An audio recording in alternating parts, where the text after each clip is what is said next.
Gracias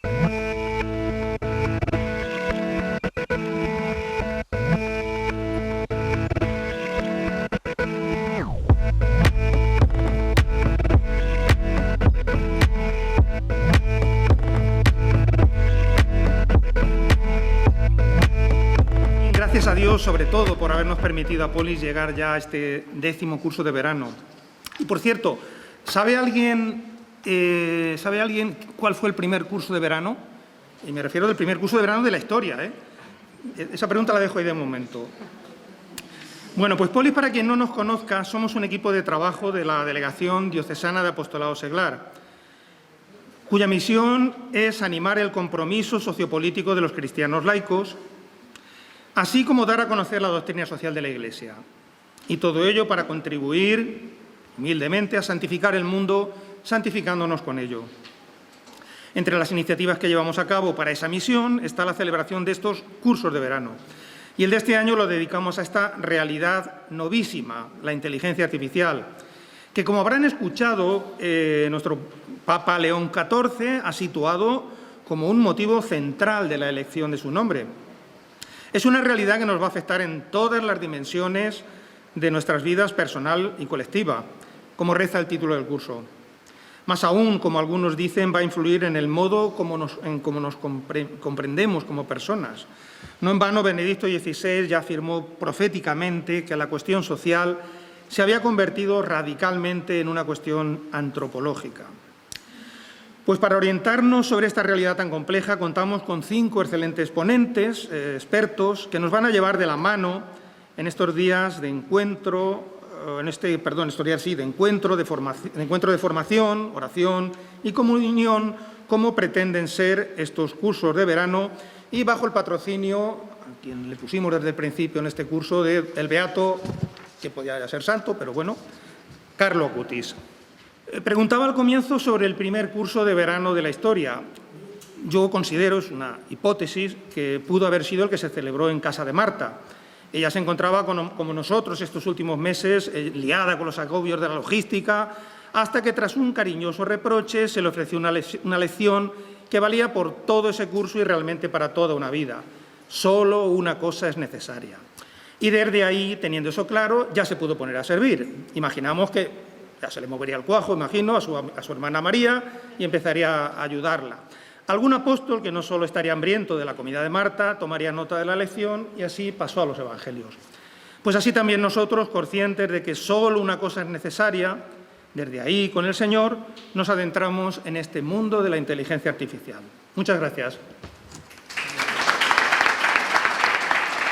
Buenas tardes, también desde la Delegación de Apostolado Seglar, pues bienvenidos a todos. Y bueno, pues felicidades también a este grupo Polis, que lleva pues esos 10 años de compromiso, ¿no? Bueno, comenzamos y les voy a presentar al primer ponente.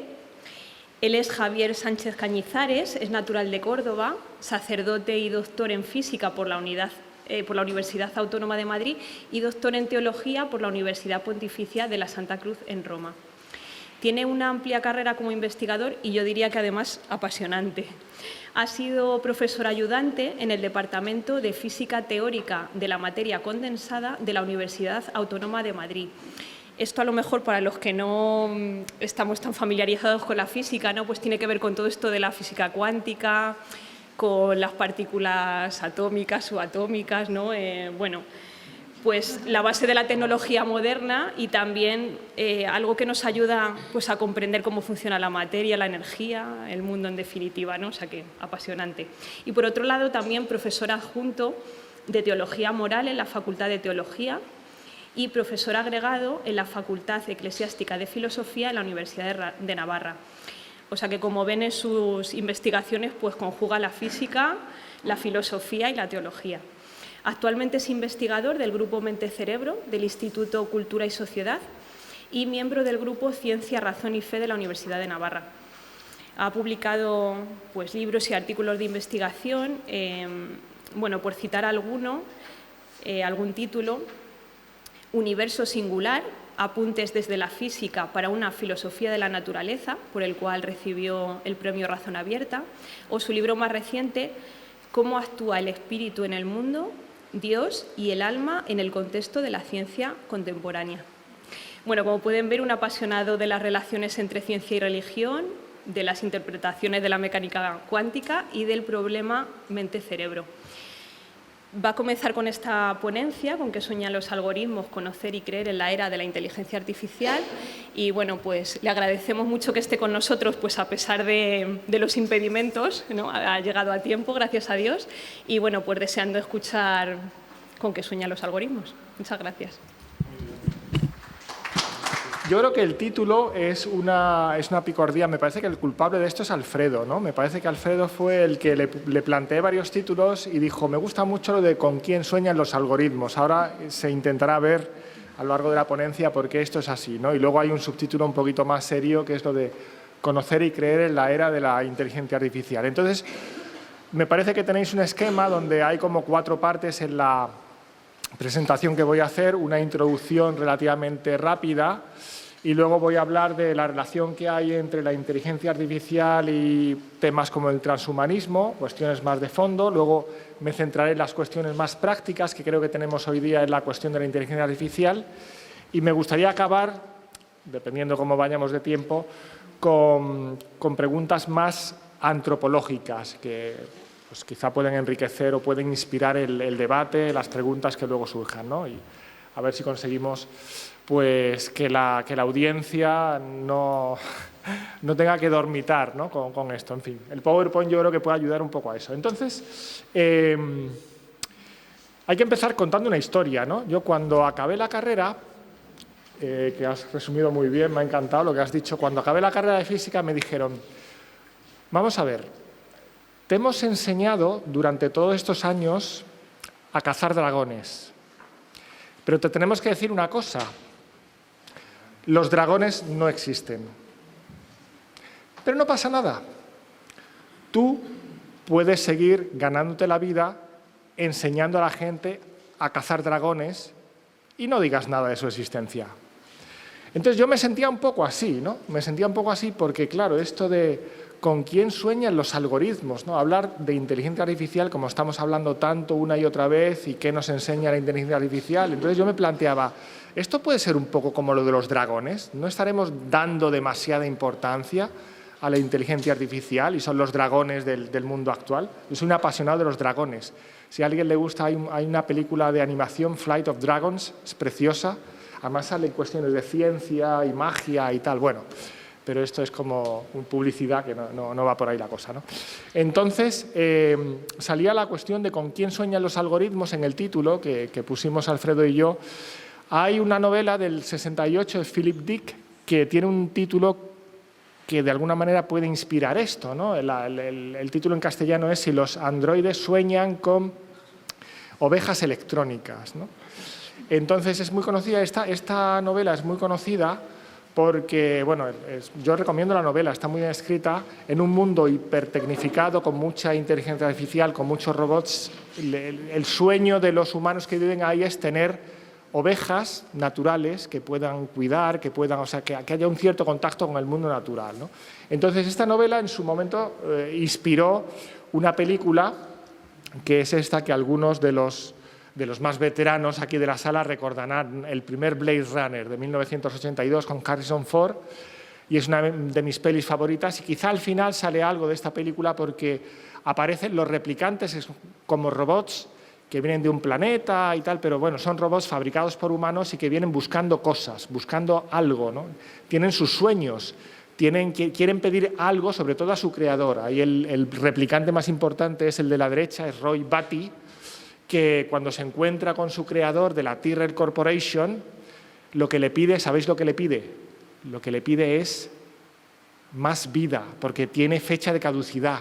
Como robot que es, va a morir, spoiler, muere al final de la película, pero él va buscando más vida, él va buscando la inmortalidad. Luego al final veremos por qué va buscando esa inmortalidad, y cuando el creador humano no se la puede dar, pues en fin, el creador humano acaba mal, el pobre, ¿no? Bueno, que Roy Batty lo asesina a su creador. Muy interesante, ¿no? Luego ha habido una segunda versión de Blade Runner, pero esa la conozco menos y no vamos a entrar. Entonces, claro, me parece que en esta jornada, estos 2 días que vamos a estar reflexionando sobre el papel de la inteligencia artificial, a mí me corresponde un poco como centrar o presentar las cuestiones y sí que creo que hay algo que la inteligencia artificial nos puede enseñar a la hora de reflexionar sobre quiénes somos, qué significa ser humano, qué significa creer, qué significa conocer.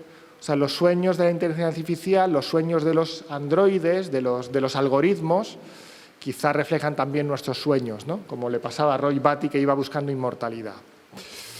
Ok, entonces vamos a entrar, como ya en la segunda parte, eso sería como la introducción, vamos a entrar a la segunda parte de la presentación y vamos a hablar de algunas cuestiones de fondo. Entonces, a mí me gusta hablar de la inteligencia artificial, de la IA, a ver si soy capaz de decir IA a partir de ahora, en conexión con también una corriente muy potente que tenemos hoy día en la actualidad, y alguno de los ponentes aquí conoce bastante de esto, que el profesor Luis Echarte hablará, imagino, de transhumanismo. Entonces hay una conexión muy fuerte entre IA y transhumanismo. Entonces voy a empezar con una cita de un señor que se llama Harari. O sea, Harari no es un padre de la Iglesia, lo digo para que nadie piense, o sea, aquí que estamos en un contexto más o menos confesional. O sea, Harari es un historiador de origen judío, él me parece que es agnóstico.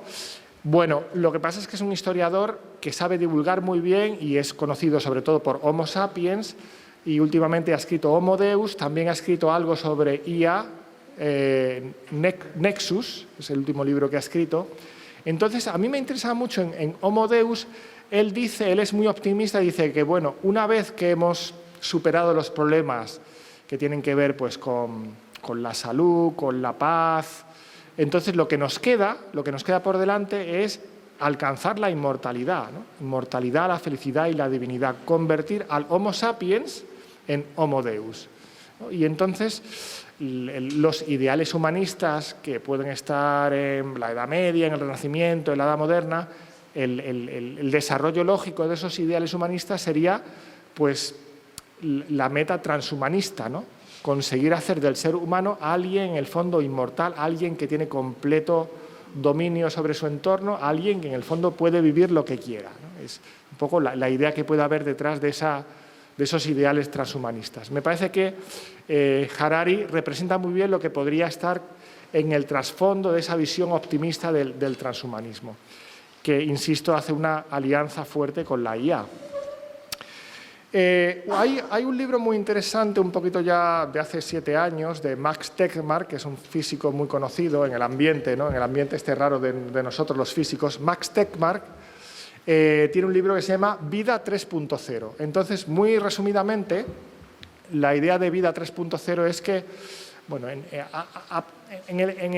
la historia del universo ha aparecido la vida 1.0 en la Tierra, que es la vida pues, sujeta a la evolución, ¿no? La vida que conocemos, pues, que tiene todas esas variedad de formas y múltiples realizaciones.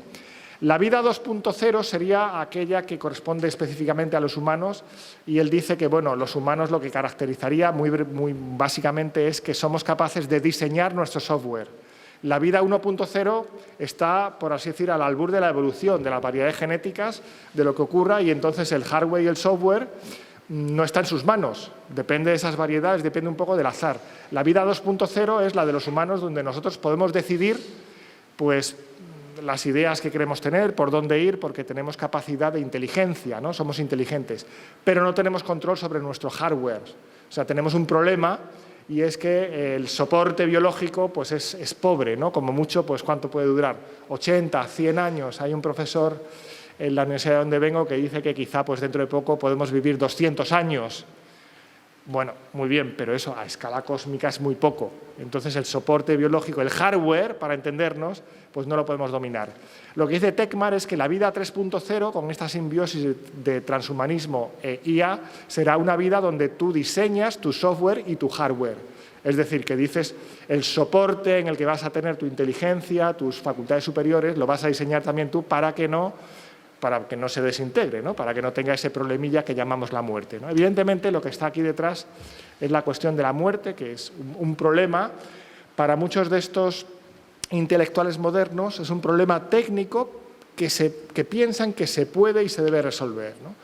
Entonces, no voy a entrar mucho en estas citas, pero la idea es que se piensa que se puede resolver, se puede alcanzar una cierta inmortalidad del ser humano a través de pues, ingeniería biológica, el cyborg, la ingeniería de seres no orgánicos. Hay gente que está trabajando, por ejemplo, me llamó el otro día, hace unos días, me llamó un ingeniero de una universidad de España, no voy a dar más datos, que trabaja en criopreservación. Entonces quería pues, que estuviese en un proyecto con él para ver los problemas, no solo técnicos, que yo conozco menos, sino los problemas éticos de la criopreservación. ¿Sería posible? Él dice que sí, que estamos muy cerca de conseguir la hibernación humana. Bueno, si han leído ustedes El problema de los tres cuerpos, o han visto por lo menos la serie, la primera temporada, es muy interesante porque ahí, hago un poco de spoiler, hay unos extraterrestres que vienen a quedarse con la Tierra, porque la Tierra es un lugar que está muy bien, ¿no? Tenemos un Sol, estamos a una distancia bastante buena, ¿no? O sea, la Tierra es la costa del Sol del universo, ¿no? Y entonces, pues claramente vienen y, bueno, como tardan mucho porque están muy lejos y tardan 400 años, pues hay gente que se hiberna para cuando llegue el momento del choque, pues oye, estar ahí, ¿no? Porque si no, ¿qué vamos a hacer durante estos años? Pues vamos a esperar. Bien, la idea del mind uploading, que quizá también han escuchado sobre esto, pues la idea es quitar los problemas de disolución, de desintegración, de que se vaya corrompiendo el soporte biológico y cargar todos nuestros recuerdos, toda nuestra memoria, toda nuestra identidad, cargarlo en un soporte no biológico, ¿no? Y entonces eso se piensa que se puede hacer y para eso la IA sería muy útil, ¿no? Hay esa sinergia entre IA y transhumanismo. Entonces, como ven, de fondo podríamos decir lo que hay en muchos de estos pensadores, esa idea secularizada de la trascendencia, ¿no? O sea, que los humanos puedan adquirir un control divino de su propio sustrato biológico, llega a decir Harari, y de una manera un poquito irreverente, pero bueno, para también hacernos idea de lo que se habla en estos pensadores, que no hay que esperar a la segunda venida, ¿no? Los cristianos pensamos que la muerte se vence con la segunda venida, con el cielo nuevo y la tierra nueva. Pues él dice, esto no hay que esperar a eso, ¿no? Un par de geeks, un par de frikis, geeks yo creo que es equivalente a friki, me parece, ¿no? En un laboratorio pueden lograrlo. Es una visión súper optimista, pero bueno, es una visión que dice, ¿y por qué no podemos vencer a la muerte, ¿no? ¿Quién te dice, pues quizá podemos hacer esto, ¿no? Con una superinteligencia, ¿no? Porque la idea es que si la inteligencia artificial va avanzando, alcanzamos la singularidad donde pues al principio es tecnológica, donde ya las máquinas se diseñan a sí mismas, donde hablan entre ellas, ¿no? Saben ustedes que hoy día las máquinas hablan a escondidas. O sea, me parece que la proporción es que de cada 8 interacciones, o de cada 9 interacciones que hay en Internet, 8 son entre máquinas y solamente una de esas involucra a un humano, con una máquina o entre humanos. Están hablando a nuestras escondidas, a escondidas nuestras, ¿no? ¿Qué dirán de nosotros, las máquinas? Luego vendrá pues, que toda la economía gire en torno a eso y se supone que la superinteligencia será el momento en donde la inteligencia artificial supere en todos los aspectos a la humana y, por tanto, habrá un despegue. Entonces, nosotros nos quedaremos pues, al nivel de las hormigas, ¿no? Porque es como una hormiga no puede, aunque tenga una cierta inteligencia, podríamos decir, hacer cosas, pero ni siquiera es capaz de imaginar, de pensar, no puede pensar como es una inteligencia humana, ¿no? Pues ese sería el análogo de lo que nos pasaría a nosotros con la IA superinteligente, con la IA pues que ya sería como una nueva especie.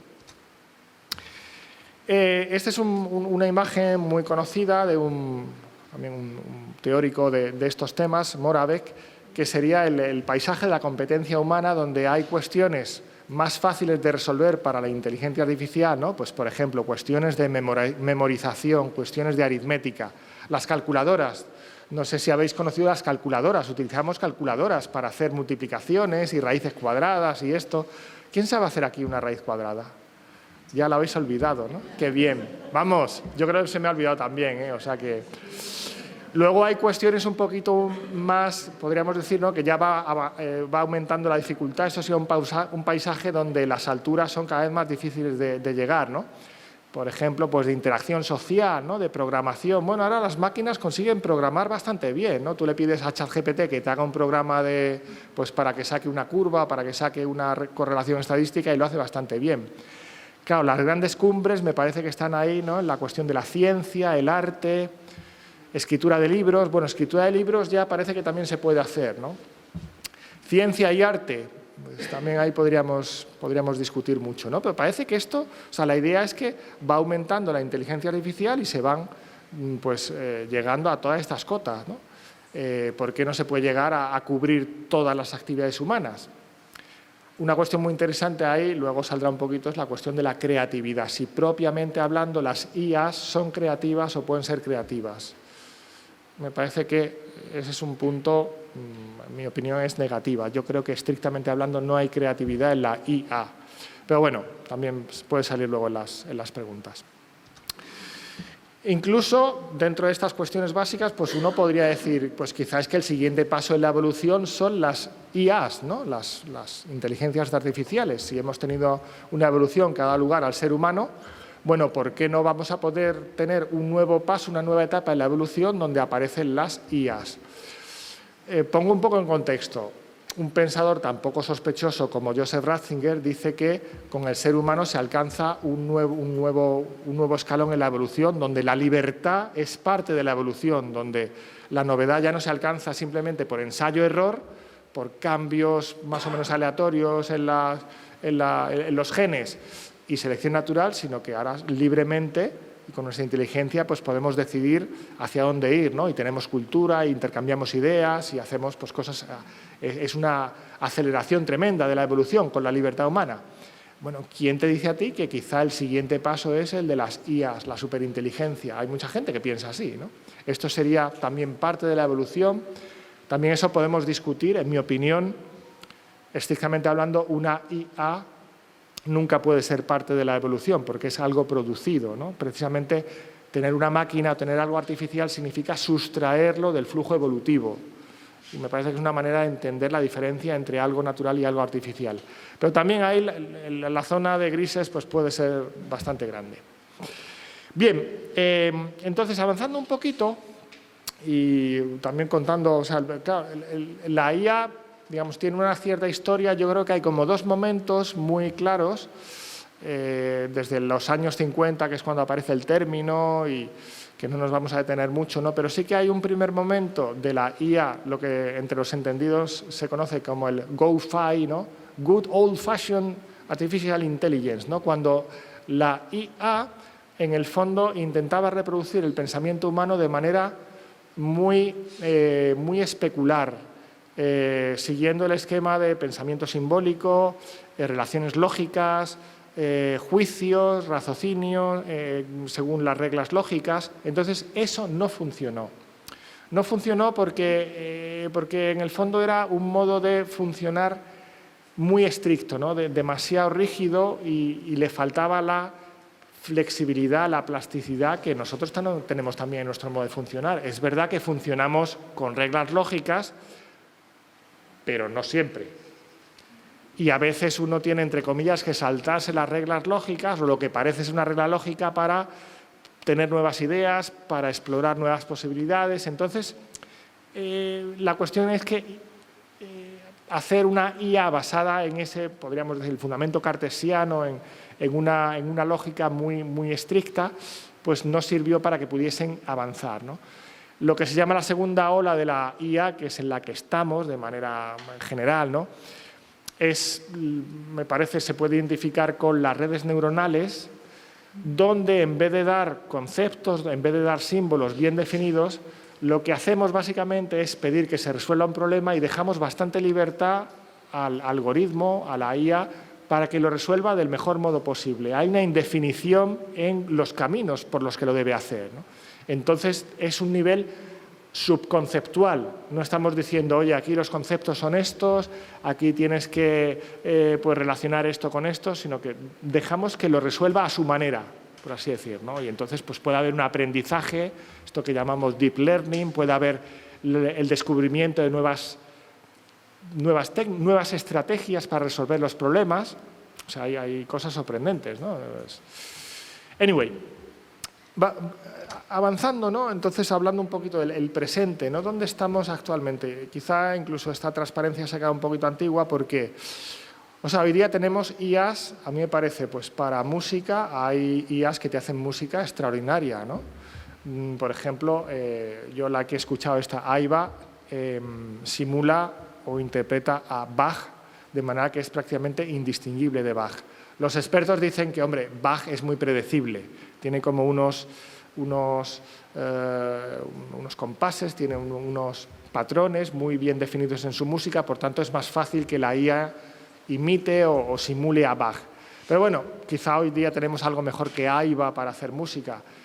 Hay IAs que componen noticias, ¿no? Para los medios de comunicación que no tienen mucho dinero, pues no van a tener a alguien que les cuente cómo es el tiempo, ¿no? Pues que la IA vea cuáles son las predicciones del tiempo que hay y que me haga una noticia del tiempo, ¿no? O de una crónica pues, del Mirandés Santander. No sé si ustedes están siguiendo los playoffs de segunda, de ascenso, ¿no? Pero entiendo que pues, nadie va a mandar a un redactor para que informe del Mirandés Santander. Lo puede hacer la inteligencia artificial perfectamente, ¿no? Cuestiones médicas, no voy a entrar ahí porque conozco menos, pero hoy estaba leyendo en el libro de Nexus de Harari, bueno, que las IAs médicas muchas veces están por encima del éxito humano, ¿no? De lo que pueden conseguir los doctores, y además lo hacen todo de manera mucho más rápido. Y lo que me ha sorprendido es que cuando preguntas a los pacientes, sin saber si están hablando con una máquina o con un doctor humano, lo que te dicen es que la máquina es mucho más empática. Porque el doctor humano, el pobre, pues está estresado, la seguridad social, tiene 10 minutos. Oye, que tengo que ir a recoger a los niños del colegio, ¿no? ¿Qué va a hacer el pobre? La IA no tiene esos problemas de estrés, ¿no? Entonces si quieres que sea empática, soy todo lo empática que quieras, no hay ningún problema con el paciente, ¿no? Estrategias jurídicas, incluso pues para temas religiosos, ¿no? Había un Jesus IA, que no sé si sigue existiendo, pero bueno, a mí me han preguntado muchas veces, típica pregunta de un sacerdote es, oiga, ¿por qué no hacen una IA para confesar? ¿No? Hoy, mientras estaba yo esperando el tren, pues un señor se ha acercado para confesar. Ha dicho, no, pues voy a aprovechar, como estamos aquí esperando, si no le importa. Dije, no, hombre, ¿no? Estaba yo aquí, estaba viendo vídeos de YouTube, ¿no? Pues mejor, administrar un sacramento, ¿no? Pero, bueno, ¿por qué no? Yo creo que no, ¿no? Pero alguien puede decir, hombre, si lo hace, ¿no?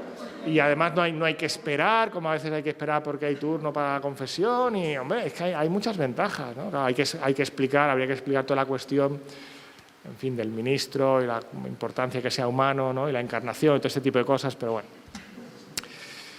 En el libro de Max Tegmark, él hace una distinción, una clasificación que a mí me gusta bastante, ¿no? Que es, bueno, ¿cuándo se podría alcanzar esa superinteligencia, el momento donde todo esto ya sea imparable? Y él dice que, bueno, pues que sea en pocos años, pues prácticamente nadie lo cree, que no se alcance nunca, está el grupo de arriba del todo, que serían los tecnoescépticos, y luego hay una zona intermedia donde pues está la gente, están los luditas, los utópicos digitales, y la zona intermedia donde quizá nos podemos mover nosotros, que ve que la inteligencia artificial también puede ser algo benéfico para la sociedad, ¿no? Los luditas lo que piensan es que en cualquier caso esto va a ser un desastre, la IA va a ser un desastre. Los utópicos digitales lo que dicen es que efectivamente hay que moverse hacia la IA y digitalizar el mundo y que todo esté controlado por la IA, alcancemos o no la singularidad o la superinteligencia. El movimiento de IA benéfico lo que intenta es ser como muy práctico y decir, bueno, vamos a ir poquito a poco avanzando, pero también, ojo, porque hay problemas, ¿no? Y luego hablaremos un poco de los problemas, imagino que saldrán también en estos días. Entonces, me quería centrar ahora en lo que me queda, que todavía vamos bien de tiempo, en algunas cuestiones prácticas de exactamente dónde estamos o cuáles son los problemas prácticos de la IA cuando quiere imitar a un ser humano, ¿no? Y entonces, esto también es algo que se va avanzando muy rápido, quizá algunas cosas aquí, pues de un día para otro puede haber grandes mejoras, ¿no? Pero los 5 problemas que voy a plantear me parece que son lo suficientemente importantes para darnos cuenta que esto no es tan sencillo, ¿no? O que, bueno, que hay que ser prudente, que la IA puede mejorar mucho, pero en fin, parecerse a un humano o ser como un humano, no digamos ya desarrollar inteligencia, conciencia, libertad, pues eso son palabras mayores. Hay un libro que yo recomiendo mucho de Melanie Mitchell, que es una ingeniera que ha trabajado mucho con los de Silicon Valley y entonces, bueno, pues aquí en este libro también habla de estos problemas, ¿no? de la IA. Problemas procedimentales, de fragilidad, del tipo de soluciones que encuentran, el problema de colas, la abstracción, los sesgos. Voy a referirme brevemente a ellos. Entonces, un problema que a mí me parece interesante, que es quizá el más técnico de todos, es el de la actualización de la red. Ya digo que tenemos unas redes neuronales donde tú básicamente le introduces unos inputs y le pides que te dé unos outputs, un resultado, que te identifique una foto, que te diga cuál es la ecuación, la solución de esta ecuación, bueno, el problema que le estás planteando. Evidentemente hay que entrenarla para que cada vez haga mejor eso.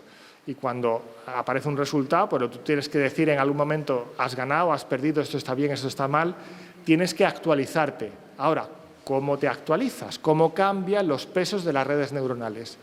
Entonces, hay muchas estrategias para eso y no está claro cuál es la mejor en cada contexto, ni siquiera si hay una mejor.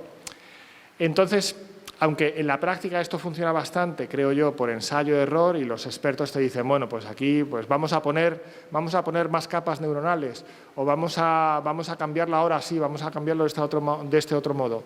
El problema es que parece que esa actualización también está muy ligada al tipo de problema que está resolviendo. Con lo cual, bueno, una primera duda que surge es hasta qué punto es robusto, hasta qué punto hay aquí un aprendizaje que se puede mantener y que puede seguir avanzando, ¿no? con nuevos problemas, ¿no? que se le planteen. O si las IAs necesitan ser siempre muy específicas, tienen que estar como muy especializadas, lo que se llama una IA débil, para resolver problemas concretos. Claro, una cosa es ser una IA para dialogar, ¿no? para los de procesamiento de lenguaje, y otra cosa es ser una IA para cuestiones médicas, y otra cosa es para, pues no sé, ¿no? para cuestiones científicas, en fin. Ahí, eso es una gran cuestión, ¿no? de cómo hacer esto menos arte y una cosa un poco mejor definida, ¿no? y sobre todo hasta qué punto es sostenible. Esta es una imagen que a mí me encanta porque es una IA que lo que hace es identificar fotos y entonces a la izquierda tienen ustedes pues un perrito que se le pasa a la IA y entonces pues la IA dice efectivamente perro, dog y acierta lo que es esa figura. Si se perturba un poquito los píxeles, o sea, como es una foto, pues tiene unos píxeles y entonces se hace una pequeña perturbación. Aquí está amplificada la perturbación. La perturbación que se hace es del orden de una centésima, ¿no? O sea, como un 1% en los píxeles. Algo que para nosotros humanos, pues prácticamente no vemos diferencia, ¿no? A la derecha del todo está la misma figura un poco perturbada. Pero resulta que cuando perturbas un poco los píxeles y lo pasas a la inteligencia artificial, la respuesta es vino tinto. ¿Qué ha pasado aquí? O no digamos ya la de abajo, ¿no? Papel de toilet issue, ¿cómo se dice eso en español? No me acuerdo, pero bueno, papel higiénico, papel higiénico. O sea, ¿qué ha pasado aquí? O sea, porque una pequeña perturbación en los píxeles hace que la IA se vuelva loca, para entendernos. Por supuesto, esto se puede mejorar y tal, pero siempre está el problema de que los hackers pueden utilizar esto y hacer que las IA sean poco seguras. O sea, a lo que apunta esto es que el modo de resolver los problemas de la IA es muy distinto de nuestro modo de resolverlos y sobre todo nuestro modo de conocer. O sea, ya se ve que la IA utiliza para resolver los problemas una serie de correlaciones que son críticas y nosotros lo hacemos de otra manera, ¿no? Nuestro modo de ver es distinto del modo de ver, entre comillas, de la IA. El problema de las colas. Piensen ustedes en la IA que maneja los coches autónomos, ¿no? El coche sin piloto humano. En principio, si tú estás en un entorno más o menos estable, ¿no? Si vas por una autovía, pues eso es muy fácil. Ir por una autovía, pues ocurren muy pocas cosas en una autovía, ¿no? Porque hay pocas incorporaciones, no puede haber peatones, no puede haber, pues no sé, ¿no? Gente que vaya a menos de 60 kilómetros por hora. Ahora, es verdad que cuando uno está conduciendo en un entorno muy genérico, bueno, sin saber muy bien, sin estar constreñido, pueden ocurrir muchas cosas, ¿no? Cuando nosotros vamos conduciendo y vemos una pelotita que sale, inmediatamente lo que pensamos es cuidado, caution, ¿no? Que diría nuestro amigo Mota, caution porque van a venir unos niños detrás. Para una IA esto no es en absoluto evidente. O sea, puede llegar más o menos a incorporarlo después de mucho entrenamiento, pero ¿por qué detrás de una pelota tienen que venir unos niños? ¿O por qué? Imaginen ustedes que hay unos obreros que están llevando un mueble y de repente pues les tapa la vista pues lo que sea, ¿no? Entonces, cualquiera de nosotros sabe que, oye, van a aparecer dentro de poco. Aunque me hayan desaparecido de la vista, van a aparecer porque simplemente es que me ha apartado este armario o lo que sea, me los ha quitado de la vista. ¿No? Para una inteligencia artificial eso no es en absoluto evidente. Hay muchas cosas que nosotros damos por evidentes porque vivimos, porque somos seres que estamos en el mundo, porque tenemos una experiencia vital, que una IA tiene que descubrir, redescubrir, incorporar de alguna manera. Entonces son tantas y tantas cosas que no está tan claro como pues esos conductores inteligentes sin piloto pues pueden funcionar bien, ¿no? Casi parece que lo más seguro sería hacer, yo llamaría como vías digitales donde todo está como muy medido para que no pueda pasar ninguna cosa de estas, ¿no? Pero hasta qué punto eso es útil, por así decir, modificar el mundo a favor de la inteligencia artificial, ¿no? Digitalizar los datos para que funcionen bien. Si eso nos interesa o no, pues es menos claro. Me gusta mucho también la cuestión que se llama los problemas de Bongard, porque aquí lo que se plantea es en qué se parece y en qué son diferentes. O sea, las figuras que tenemos a la izquierda se parecen en algo y las figuras que tenemos a la derecha también se parecen en algo. Y las de la izquierda y las de la derecha son diferentes en algo. Y ese algo es lo mismo. Entonces, ¿en qué son iguales las figuras de la izquierda que son diferentes de las figuras de la derecha? Pues hombre, nosotros quizá con un poquito de pensamiento lo llegaremos a descubrir, ¿no? Pero, hombre, pues que son negras, ¿no? Porque hay también blancas. Que son algunas grandes y, bueno, hay grandes y pequeñas.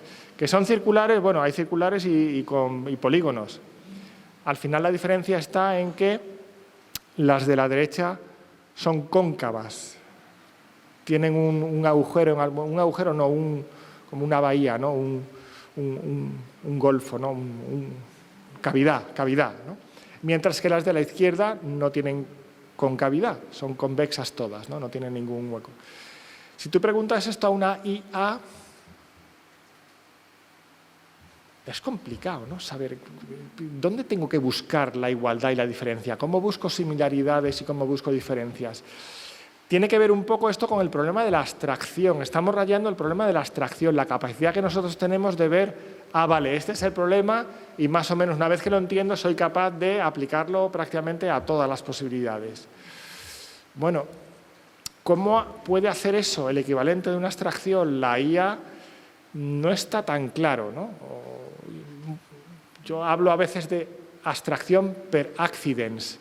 O sea, en la medida en que le es útil para resolver un problema, pero en qué medida esa abstracción es incorporada y se mantiene en la memoria de la IA, bueno, y luego hay un problema de la abstracción también que, si da tiempo, pues comentaré, ¿no? Antes de acabar, que creo que es más fino que esto que estoy diciendo, que es más práctico. Por supuesto, la cuestión de los sesgos, que es muy conocida, ¿no? Al entrenar una IA, pues normalmente hay sesgos, muchas veces ocultos, y eso hace pues, que a veces generen respuestas que no están a la altura, ¿no? Pues decir que tienen menor riesgo de delinquir el señor de la izquierda que la señora de la derecha.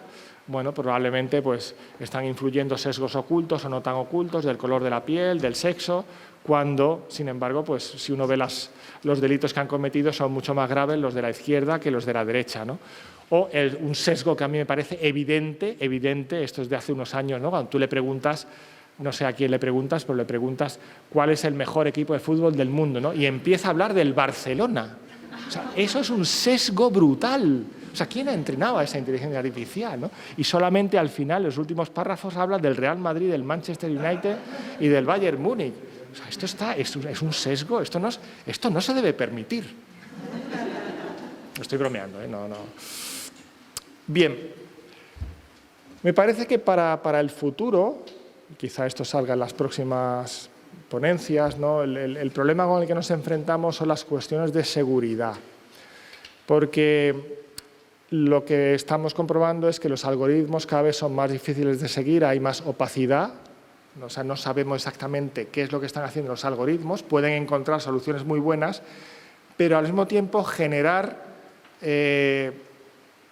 fines o medios intermedios que pueden ser un poquito espurios para nosotros, ¿no? Hay problemas generales de seguridad, o por así decir, de cómo funciona la IA, que hay que ir resolviendo, ¿no? Los ingenieros saben bien que hay que verificar, hay que validar, hay que tener una cierta supervisión humana, casi siempre, o por no decir siempre, pero hay un problema más de fondo que es lo que se llama el problema del alineamiento, la alineación, y que puede haber una desalineación de fondo entre lo que te está dando la inteligencia artificial y lo que tú le estás pidiendo, ¿no? Aquí está el ejemplo del genio de la lámpara. O sea, nosotros pensamos que el genio de la lámpara nos va a entender. Pide 3 deseos. Que se resuelva el cambio climático. Bueno, pues el genio de la lámpara puede hacer, pues a lo mejor, cargarse a toda la humanidad y así se resuelve el cambio climático. ¿Qué problema hay? Hemos resuelto el cambio climático. Hombre, pero es que se me ha olvidado decirte que es sin matar a los humanos. Ah, que no se podía matar a los humanos. O sea, no es tan evidente la cantidad de implícitos que hay en nuestra vida, en nuestro funcionamiento, y que hay que hacer explícitos o que la IA tendría que ir descubriendo. Bueno, lo voy a dejar ahí porque es un tema súper interesante, ¿no? Pero quería aprovechar lo que me queda, los 10 minutos que me quedan, para ir un poco a la cuestión antropológica, que es la cuarta parte, y cómo la IA nos puede enseñar o nos puede ayudar para repensar qué significa ser humano, qué significa vivir como humano, ¿no? Y a mí me gustaría como plantearlo en 4 preguntas que tienen que ver con la vida, tienen que ver con los fines, qué significa tener fines, qué significa ser humano, qué significa también ser religioso. Me parece que esas preguntas nos dicen bastante sobre qué somos nosotros y qué no es la inteligencia artificial, ¿no? Empezando con la primera, hay unos estudios así más o menos recientes, un artículo de 2020, que lo que hace es como comparar el funcionamiento más físico, podríamos decir, el funcionamiento más mecánico de las máquinas, de las IAs, frente al funcionamiento de la vida.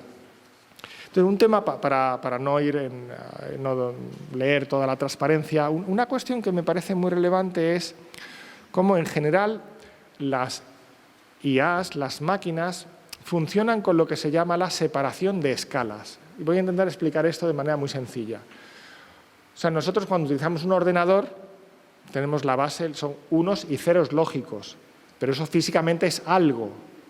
Físicamente es un voltaje alto y un voltaje bajo, o una corriente eléctrica alta o una corriente eléctrica baja. Normalmente el voltaje alto se suele entender que está en torno a 5 voltios y el voltaje bajo pues en torno a 0, ¿no? Que haya un poquito, que a lo mejor no son 5 voltios, son 4,9, 4,8, 5,1, no importa mucho porque está claro, entre 0 y 5, 5 es alto y 0 es bajo. Entonces hay una separación de la escala física y la escala lógica. No está tan claro que en la vida, en los vivientes, esa separación de escala se dé. Porque nosotros estamos en un equilibrio que a veces es muy crítico, ¿no? Y a veces pues la falta de una vitamina, la falta de una proteína, la falta de un desequilibrio fisiológico puede generar una explosión, una espiral que haga que pues, te vengas abajo. Entonces, en nosotros esa separación de escalas, por ejemplo, el cerebro a veces se representa de modo como si fuese una computadora, como si las neuronas disparando fuesen un 1 lógico y las neuronas en reposo fuesen un 0 lógico. Bueno, es más complicado que eso, ¿no? La neurona no es un 1 y un 0, hace muchas otras cosas, ¿no? ¿Cuál es la unidad, además? ¿Neurona o grupo de neuronas? ¿Están respondiendo a un estímulo exterior o simplemente están ocupándose del cuerpo? Porque es que el cerebro también se tiene que ocupar del cuerpo. No está haciendo muchas cosas el cerebro, no solamente está recibiendo un input y respondiendo con un output. Entonces, el estar vivo es algo en principio distinto de lo que hacen las máquinas, ¿no? De lo que hace la inteligencia artificial, que no están vivas. También sobre eso podemos hablar, si queréis, un poco más ahora.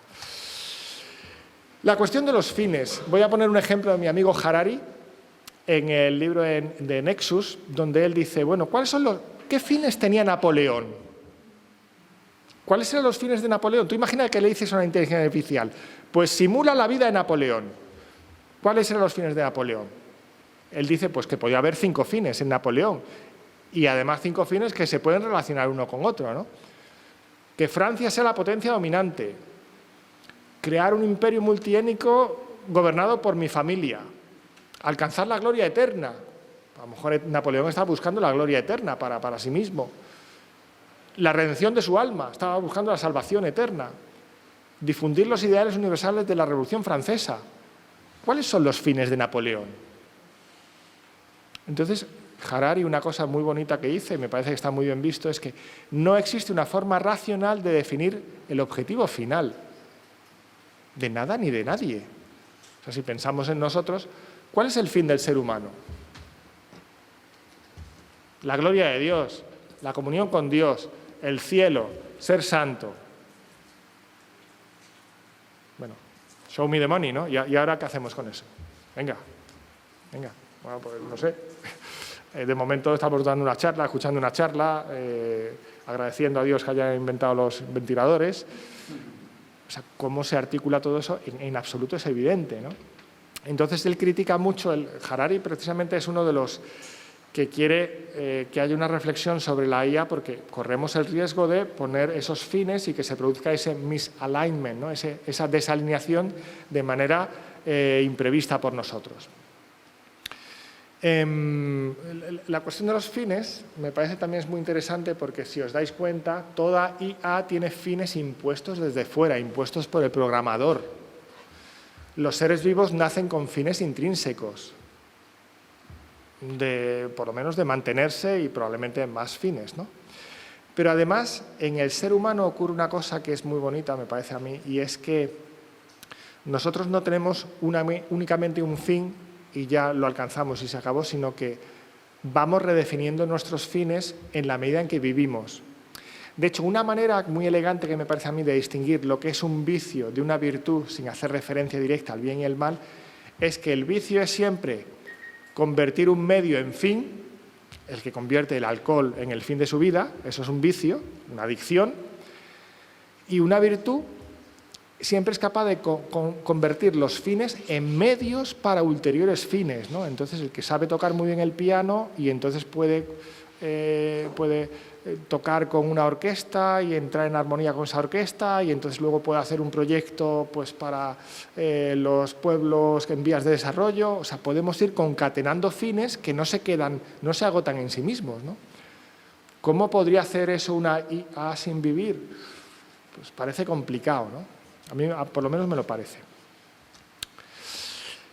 Antes hablaba de la cuestión de la abstracción y me parece que también hay que hablar o hacer un voto por la importancia que tiene el conocimiento humano, nuestro conocimiento, el modo de conocer que tenemos, donde las abstracciones son importantes, donde sabemos quedarnos con las correlaciones que hay en el entorno que son significativas y donde formulamos hipótesis, nos quedamos con las ideas valiosas, transmitimos ideas.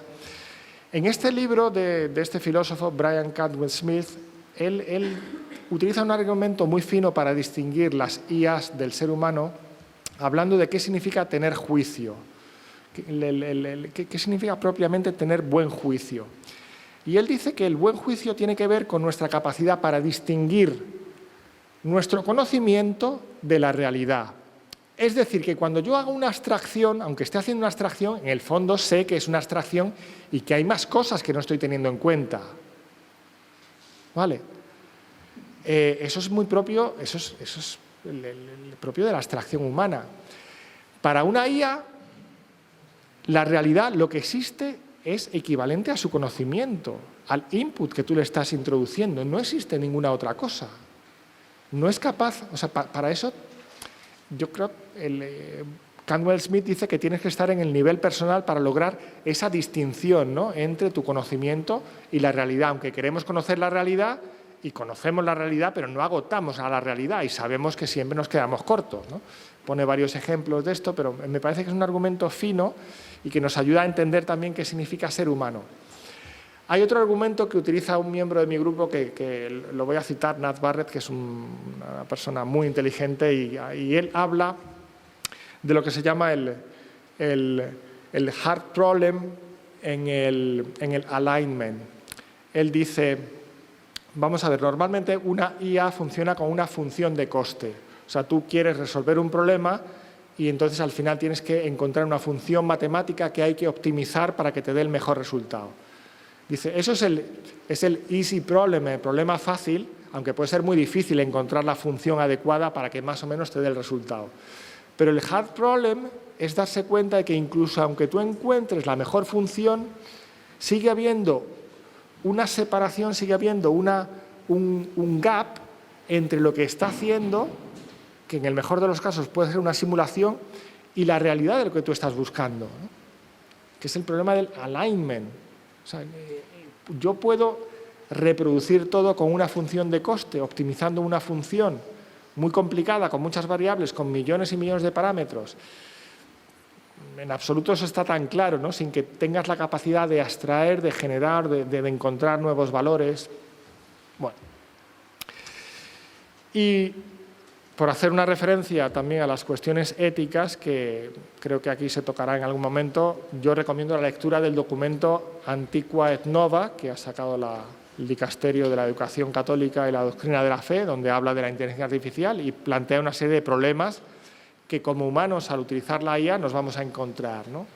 El problema del aumento de las desigualdades, el paradigma tecnocrático en el que nos encontramos, que el trabajo se vaya haciendo cada vez menos personal, la desinformación, ¿no?, la facilidad que hay pues, para hacer imágenes que son falsas, ¿no? No voy a poner ejemplos, pero todos lo tenemos en la cabeza, la cuestión de los drones que pueden tomar decisiones automáticas, ¿no?, sobre si se mata o no se mata a un sospechoso, a un terrorista, obstaculización de los encuentros personales. Bueno, ahora resulta que parece que es más empática la IA.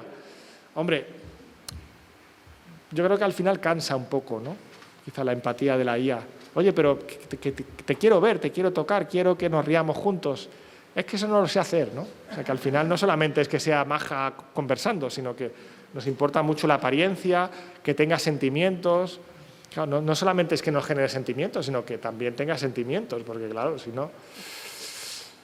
En la cuestión de la enseñanza, un tema muy importante es el rol del profesor, que también es ejemplo, ¿no? Esto es muy aristotélico, el profesor, el maestro, tiene que ser ejemplo para el alumno. ¿Puede una IA ser ejemplo para el alumno? Entonces, me gusta mucho cómo acaba el Antiqua et Nova. Una de las cosas que dice es que ese progreso tecnológico, me parece que se encuadra dentro del movimiento de IA beneficioso, dice que es parte del plan de Dios para la creación. Una actividad que la humanidad está llamada a ordenar hacia el misterio pascual de Jesucristo en la constante búsqueda de la verdad y del bien. Este es el reto que yo creo que como cristianos tenemos por delante. Cómo la IA, como progreso tecnológico, como actividad humana, con todos estos retos que nos plantea, cómo eso se puede ordenar hacia el misterio pascual de Jesucristo, que para nosotros es como la clave de bóveda, ¿no?, lo que da sentido a toda nuestra vida y a la vida del universo. Entonces, si esto funciona, quería acabar con Blade Runner y quiero acabar con esta escena que es una de mis escenas favoritas, que es cuando Roy Batty, ¿os acordáis? Roy Batty, que va buscando la inmortalidad, busca a su creador para que le dé más vida y su creador no se la puede dar porque es un creador humano y le dice, no, lo siento, tienes una fecha de caducidad y has brillado con mucha fuerza y entonces pues tu vida llega hasta donde llega, ¿no? En la batalla final que tiene con Harrison Ford, pues hay un discurso muy famoso, que es el que aquí se reproduce. Sí,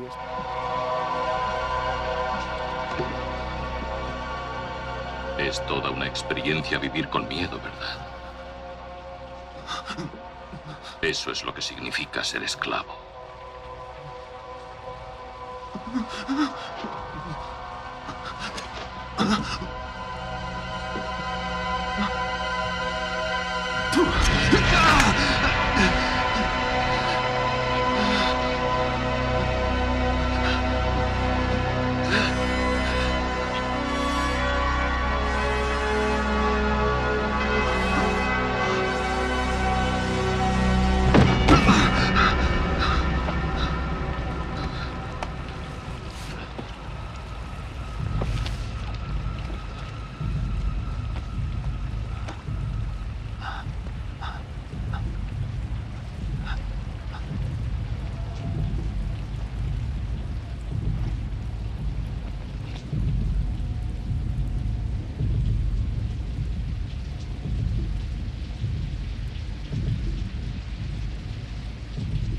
Yo he visto cosas que vosotros no creeríais. Atacar naves en llamas más allá de Orión. He visto rayos de brillar en la oscuridad cerca de la puerta de Tannhausen.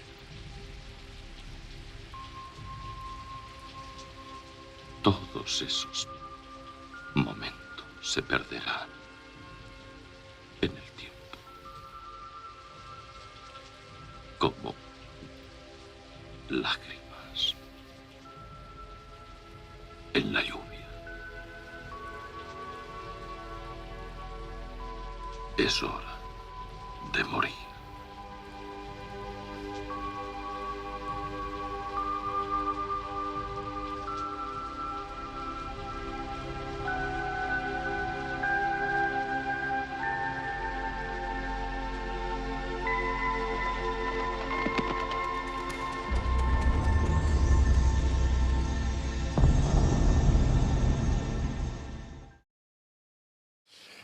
Pues Like Tears in the Rain, esto tiene mucha tralla porque, aparte de toda la fuerza lírica de las lágrimas en la lluvia cuando está lloviendo, pero es una inteligencia artificial o un robot que se está haciendo humano, va buscando la inmortalidad por algo, ¿no? Porque él tiene todos esos recuerdos de cosas que ha vivido y si él no es inmortal, todas esas cosas se perderán como lágrimas en la lluvia, donde una lágrima, a pesar de la fuerza que tiene, es indistinta de una gota de lluvia si él es una máquina, si él no es inmortal. Por eso él va buscando la inmortalidad, porque esas cosas que él ha vivido sabe que tienen que o deberían mantener su identidad o mantener su existencia a lo largo del tiempo, ¿no?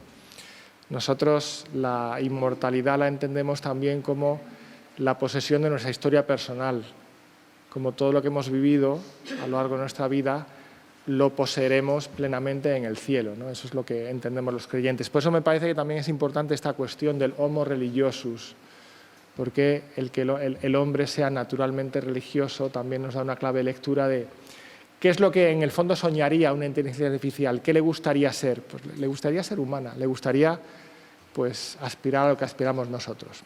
Pues ya está, lo dejamos aquí, tenemos un tiempo para el debate y muchas gracias por la atención.